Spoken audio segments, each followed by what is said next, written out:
Durante 5 horas, Senado escuchó a todos los interesados en la reforma pensional. Hablaron gremios y sindicatos. Debate de la pensional continuará el martes de Pascua.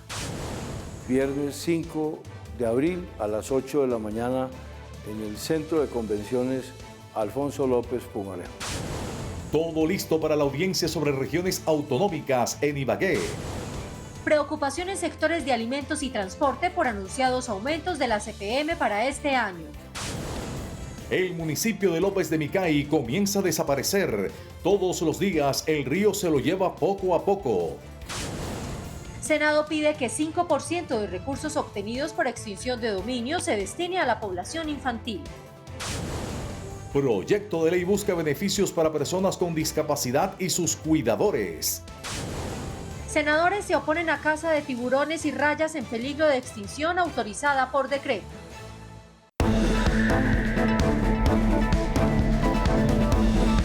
NS Noticias. Buenas noches. Por lo menos 77 senadores acudieron al llamado del presidente del Congreso, Iván Name, para avanzar en la discusión de la reforma pensional durante Semana Santa. Los diferentes actores del sector fueron escuchados atentamente en la plenaria del Senado y la discusión continuará el próximo martes 2 de abril. Hubo bastantes intervenciones de académicos y de personas que conocen el sistema o el funcionamiento del régimen pensional y también nos permitieron conocer las inquietudes, las preocupaciones, incluso propuestas de cómo podría ser un sistema pensional idóneo. Es muy importante para todas las personas, hombres y mujeres que se van a pensionar en este país, que esta reforma también salga en consenso con todos los gremios y con todas las partes del país. Conocer la postura de los diferentes sectores, tanto quienes están a favor como en contra, sirvió para que los senadores cuenten con bases sólidas para la discusión. Lo curioso y lo bueno para el debate pensional es que hay invitados de todos los sectores, tanto invitados de congresistas de izquierda, de derecha, de centro, se están escuchando diferentes gremios, grupos sindicales. Yo creo que esto es importante para que cuando vayamos a tomar una decisión y dar el debate ya como congresistas, pues tengamos también la opinión de esas personas que es a las que finalmente les va a afectar o a beneficiar cualquier tipo de reforma. Estamos hablando del futuro de los trabajadores colombianos, pero también de cómo de manera solidaria se les puede llevar algún alivio a las personas que hoy en día están en edad de no trabajar y no están recibiendo ningún tipo de ingreso, de manera que es un debate que tiene que ver sobre la calidad de vida y los derechos sociales de todos los colombianos que le aportan con su trabajo, con su vida a la sociedad colombiana. Comunidades indígenas, sindicatos, gremios económicos, entre otros, aportaron sus puntos de vista en la plenaria. Nosotros queremos que esta reforma sea posible para tenerlo en cuenta a toda la población indígena, ya sea indígena o negro, que todo sea en equidad. Por la estructura del sistema que se ve afectado por el descenso de la natalidad, menos 11% en el último año según el DANE, se hace evidente la necesidad de una reforma pensional. Sin embargo, aunque estamos de acuerdo en el diagnóstico, no coincidimos en el enfoque de la reforma porque no resuelve los problemas estructurales. Luego de 6 plenarias y más de 40 días de discusión, la próxima semana se espera que la reforma entre en su recta final y se conozca el futuro del proyecto que busca dar un giro de 180 grados al sistema pensional de los colombianos.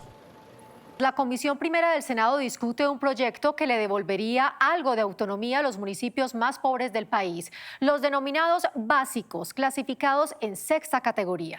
La iniciativa busca que tengan más recursos a través del Sistema General de Participaciones. La lucha por fortalecer la autonomía de los departamentos, distritos y municipios ha sido una de las banderas del presidente del Congreso, Iván Name. El modelo de autonomías regionales o neofederalismo en búsqueda de una nueva forma de vivir, de decidir. ¿Dónde está la razón del atraso nuestro?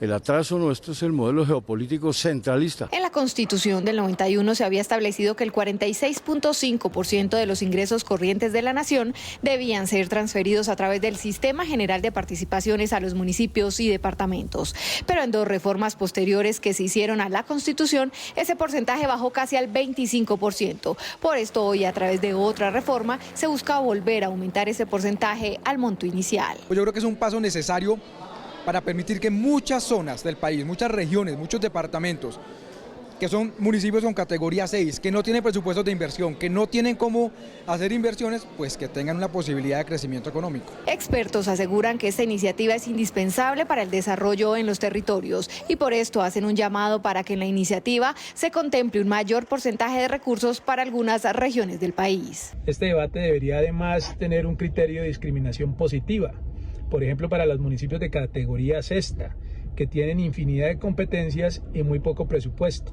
e igualmente para las regiones más afectadas por el conflicto armado o las regiones más distantes del centro del país, La Guajira, la región Pacífico, la región amazónica colombiana. La próxima semana la Comisión Primera del Senado continuará con la discusión de esta iniciativa. En un encuentro con empresarios en Medellín, el presidente del Congreso defendió su propuesta de cambio de modelo administrativo del país que busca una mayor autonomía regional como solución al atraso y la pobreza predominante en Colombia. El presidente del Senado resaltó la importancia de los empresarios para el desarrollo económico y social del país y agradeció su apoyo a la propuesta del modelo de regiones autonómicas. De tal manera que hay una sinergia y hay un mutuo reconocimiento de iniciativas, de fuerzas y de acciones que hay que adelantar para que se puedan mover las cosas hacia un mejor estado de organización social. Para el empresariado es muy importante no solamente la autonomía en las regiones y evitar esa centralización de los recursos, sino también hacer equipo entre el gobierno nacional, los mandatarios regionales y el sector privado. Para que los proyectos se detonen, para que los proyectos se construyan, para que el Plan Nacional de Desarrollo, que es la principal ruta del trabajo del país, se implemente, se ejecute de manera eficiente y transparente. Tenemos que seguir conversando y seguir hablando de cómo podemos hacer que las decisiones se tomen desde las regiones, cómo podemos dar mejores capacidades a nuestros mandatarios para que puedan empezar a tomar decisiones de una manera mucho más autónoma. En los diálogos de regiones autonómicas, los empresarios pidieron también tener en cuenta a las regiones con menos recursos. De manera que permita solidaridad y simbiosis entre regiones más prósperas con otras menos prósperas, pero que en el conjunto pueda tener competitividad fiscal, un poco más de autonomía en las regiones. Colombia avanza si avanzamos como regiones y estamos listos para aportar. Los empresarios expresaron su preocupación por la baja ejecución en el Plan Nacional de Desarrollo, la desaceleración en la economía y la caída en la inversión. Precisamente el próximo viernes 5 de abril, las audiencias sobre regiones autonómicas llegarán al departamento del Tolima, exactamente a su capital Ibagué. Barranquilla, Bucaramanga y Medellín han sido las ciudades donde se han realizado las 3 audiencias sobre regiones autonómicas. Allí se han escuchado las propuestas de los colombianos sobre un modelo geopolítico que saque al país del atraso, la pobreza y la guerra. Ahora el turno es para el departamento del Tolima.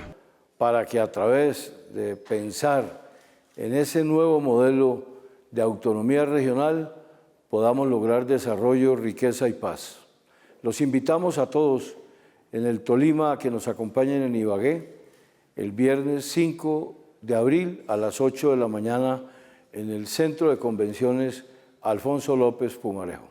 En la audiencia estarán presentes académicos, líderes sociales, políticos, campesinos y expertos en asuntos territoriales. La invitación es para todos los tolimenses el próximo viernes 5 de abril a las 8 de la mañana en el Centro de Convenciones de la Gobernación del Tolima, en la carrera tercera, con calle 10ª de la Ciudad Musical.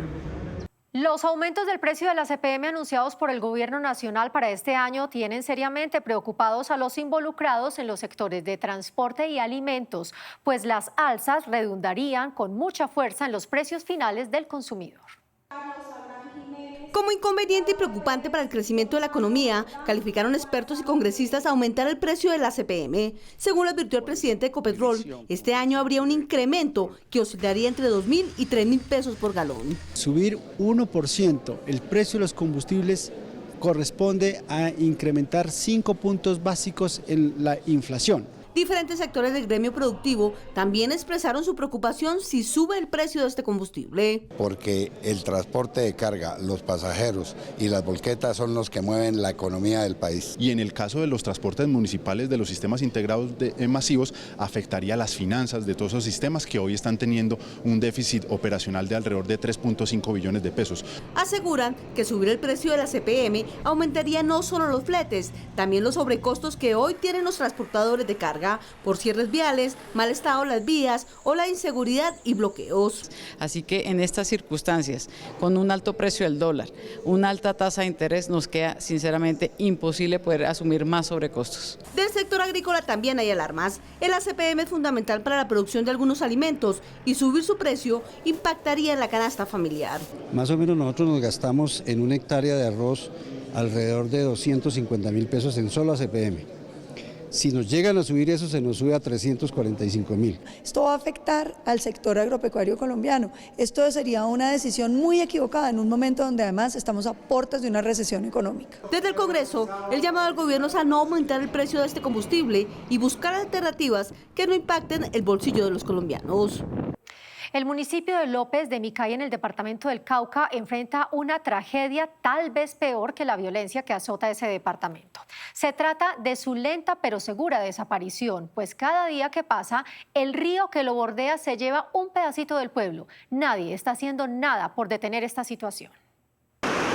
Existe una población catalogada como el sitio donde más llueve en Colombia y en ocasiones del mundo. Está en el departamento de Cauca y se llama López de Micay. Hoy, si el invierno se encrudece, vamos a tener grandes dificultades con la población indígena y la población de Zaragoza, que son dos puntos críticos que están hoy en un derrumbe innato y que inminente, que podemos entrar a tener pérdidas humanas allí porque la gente es la única casa que tiene y está al borde del río y pues no se va de allí porque no tiene para dónde irse. Pero su riqueza hídrica los tiene al borde de una tragedia. Por un lado, el mar Pacífico y por el otro, su municipio cuenta con más de 15 afluentes entre quebradas y ríos. Hoy su población se ve así. La erosión provocada por el río Micay está a puertas de derrumbar casas. Ya se está llevando las canchas deportivas y edificaciones como el colegio, por donde el río pasa. Y aunque se hacen llamados al gobierno central para hacer muros de contención y reubicación, nadie presta atención. Es lamentable la manera el pueblo se nos está viendo. El senador Paulino Riascos nació en esta población, ha enviado cartas, ha pedido citas para que lo atiendan y buscar ayuda y no pasa nada. Según él, la desidia es total y pide la intervención cuanto antes para que ojalá en una creciente del río no ocurra una tragedia. Y el gobierno debe direccionar recursos, esfuerzos y todas sus capacidades institucionales pues para resolver esta problemática y evitar una tragedia con estas familias o con estas comunidades. La situación crítica comenzó hace año y medio, hoy se agrava y esperan que actúen cuanto antes, ya que en el mes de abril es cuando más llueve en el país. Varios senadores llamaron la atención sobre el aumento de hectáreas sembradas con cultivos ilícitos y la disminución del apoyo del gobierno de Estados Unidos para atacar el narcotráfico. Paola Alfonso nos informa.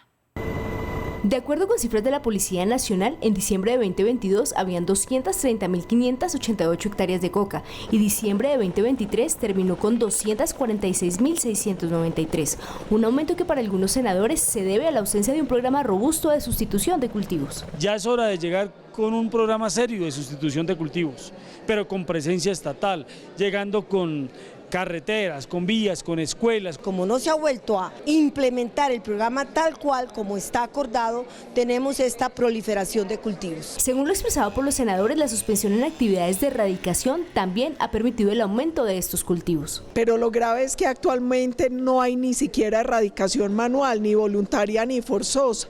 La erradicación ha caído en más de un 71%. Senadores también reaccionaron frente al recorte de presupuesto por parte del gobierno de Estados Unidos en la partida destinada a la lucha contra las drogas, que tuvo una reducción para el próximo año al pasar de $160 millones a 135. Si un gobierno aliado ve que a quien le está apoyando no le da resultados y por el contrario se inunda cada día más, en este caso los Estados Unidos, con la pasta de coca, pues por supuesto que se desmotiva y el apoyo es mínimo. Frente a este tema también se pronunció el embajador de Colombia en Estados Unidos. Y la disminución que se da no llega a la mitad de lo que se utilizaba normalmente para este tipo de actividades, lo que quiere decir que hay un respaldo a la política de control de drogas. El año pasado se erradicaron 20.323 hectáreas de cultivos de coca, siendo los departamentos de Putumayo, Bolívar y Antioquia con más hectáreas erradicadas. Se debate en la Comisión Primera una iniciativa que busca que el 5% de los recursos obtenidos por procesos de extinción de dominio se destinen específicamente a la atención de la población infantil en Colombia. Actualmente los recursos que se obtienen de la extinción de dominio se utilizan a favor del Estado y se destinan de la siguiente manera: 25% a la rama judicial, 25% a la Fiscalía General de la Nación, 10% a la Policía Judicial, 5% a la Defensoría del Pueblo y 35% para el Gobierno Nacional, que se destina para infraestructura penitenciaria y carcelaria. Un proyecto de ley que hace trámite en el Legislativo busca que un 5% de estos recursos sean destinados para nuevas sedes de cuidado infantil. Es un proyecto de un gran impacto y contenido social, ya que los bandidos, los criminales hicieron una fortuna ilegal y les confiscan los bienes. Está muy bien que pasen a prestar un servicio a los adultos mayores, a la niñez que tanto lo necesita. Yo creo que los niños son nuestra prioridad.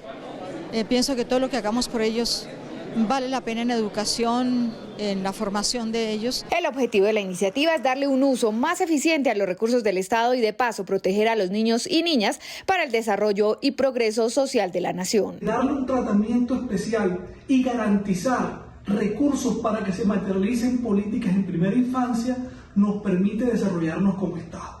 En ese orden de ideas, Jan Hexman, un ganador del premio Nobel, nos dijo que invertir $1 en primera infancia nos va a dar como resultado de que ese dólar se multiplique por 17 en la edad adulta. De esta forma se busca fortalecer los entornos infantiles y que el Estado tenga herramientas para garantizarles a los menores del país el cuidado en nutrición, salud y educación.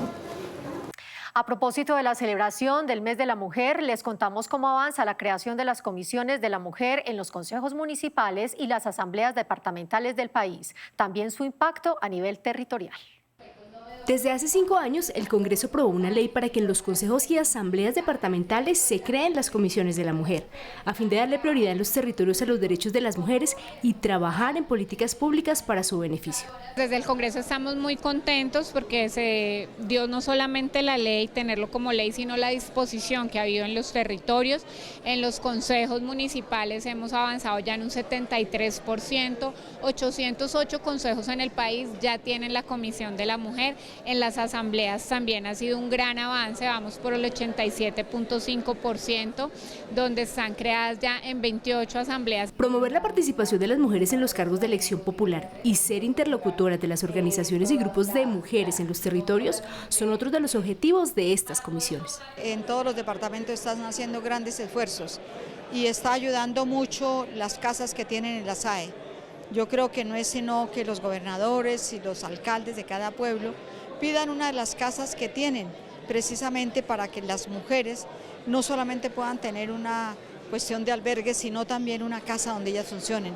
Para las diputadas y concejalas, esta comisión ha permitido trabajar no solo en sus corporaciones, sino con organizaciones que lideran temas de la mujer en sus territorios. Logramos ser interlocutoras con las organizaciones de mujeres de nuestro municipio, hicimos círculo de mujeres y también logramos que en el plan de desarrollo se incluyera la política pública de niña, mujer y equidad de género de nuestro territorio. Desde la Comisión de la Mujer del Congreso se está trabajando con los nuevos concejales y diputados para que estas comisiones sean una realidad en todo el país.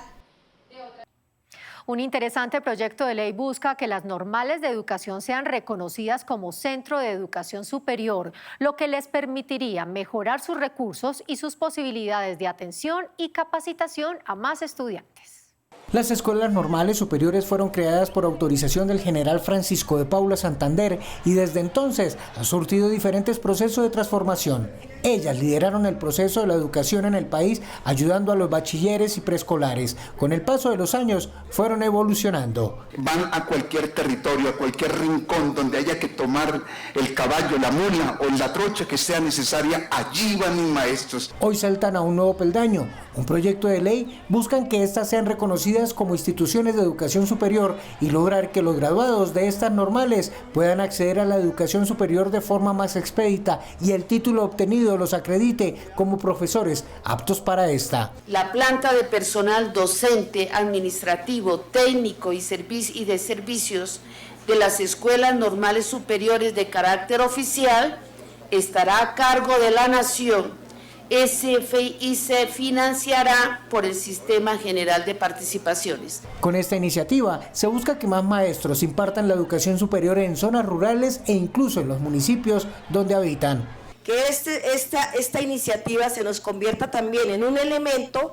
para lograr la profesionalización del docente, no como carrera, sino como profesión. El proyecto ya pasó su primer debate en la Comisión Sexta. De ser aprobado en plenaria del Senado, le restaría 2 debates más en la Cámara de Representantes para hacer ley de la República. Un proyecto de ley radicado en el Congreso podría mejorar sustancialmente la vida de personas en condición de discapacidad y de sus cuidadores, pues incentiva la generación de oportunidades empresariales y le da a las empresas un marcado enfoque inclusivo.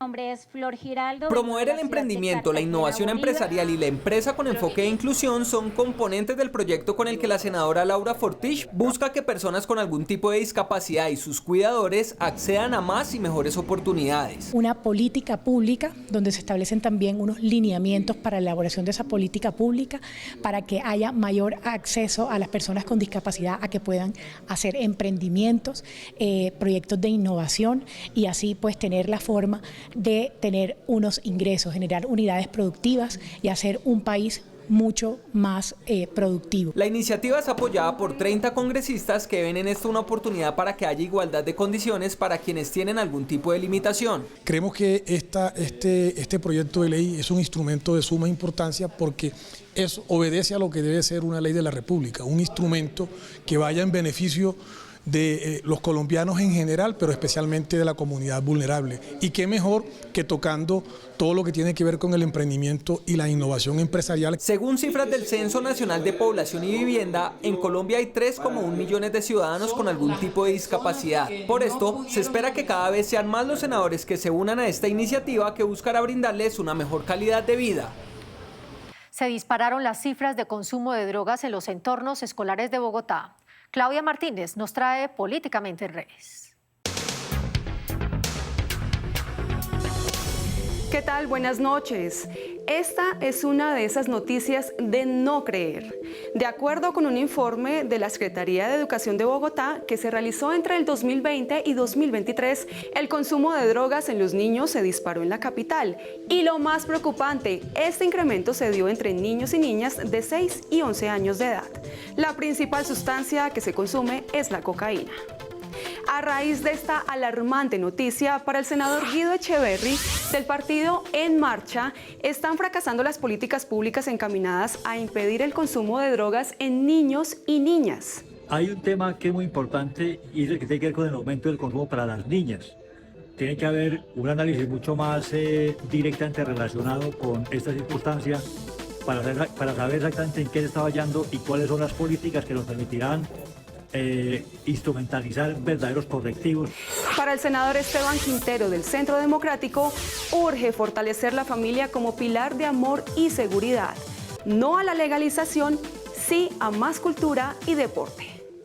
Sandra Jaimes, senadora del Pacto Histórico y ponente del proyecto para implementar estrategias pedagógicas para enfrentar este flagelo de las drogas en entornos escolares, dice que ante las alarmantes cifras se hace necesario fortalecer la formación en convivencia escolar en el marco de las habilidades sociales y emocionales.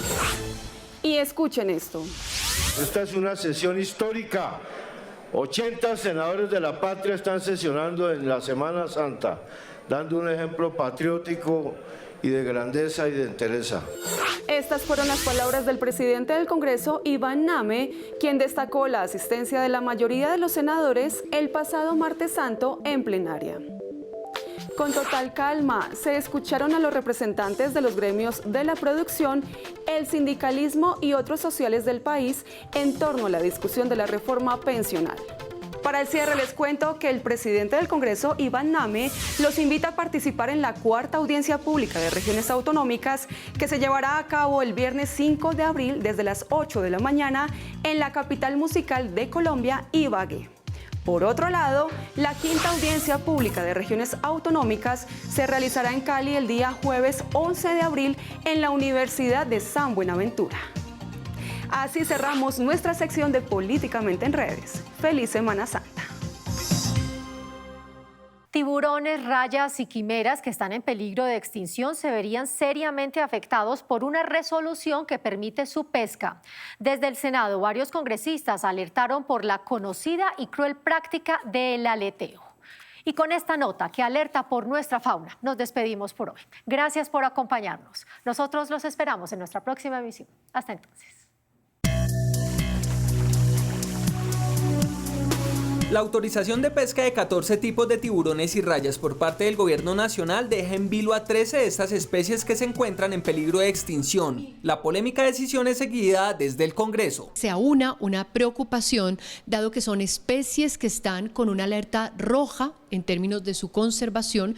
De las 15 especies que habilita la UNAP para este aprovechamiento por parte de comunidades pesqueras, 11 están en un riesgo, en peligro de extinción, vulnerable, incluso hay una especie en estado crítico. Que se revise la resolución para que haya un equilibrio entre los intereses de las comunidades pesqueras y la preservación de las especies también hace parte de las solicitudes de los senadores. Hay indiscutiblemente una pesca incidental, que es la que está dentro de esos cardumen de peces, 1 o 2, pero detrás de ellos lo que hay es unas mafias que están comercializando, y Colombia tiene que definir cuáles son las especies en vía de extinción que tiene que salir a proteger, y yo creo que ahí hay una gran oportunidad de proteger nuestra biodiversidad. Desde el gobierno aclararon que no se permitirá la pesca dirigida ni las prácticas de aleteo, con lo cual desde el Senado seguirán los controles políticos y a la espera que la reglamentación propuesta sea una realidad y no se hunda en medio de aguas profundas.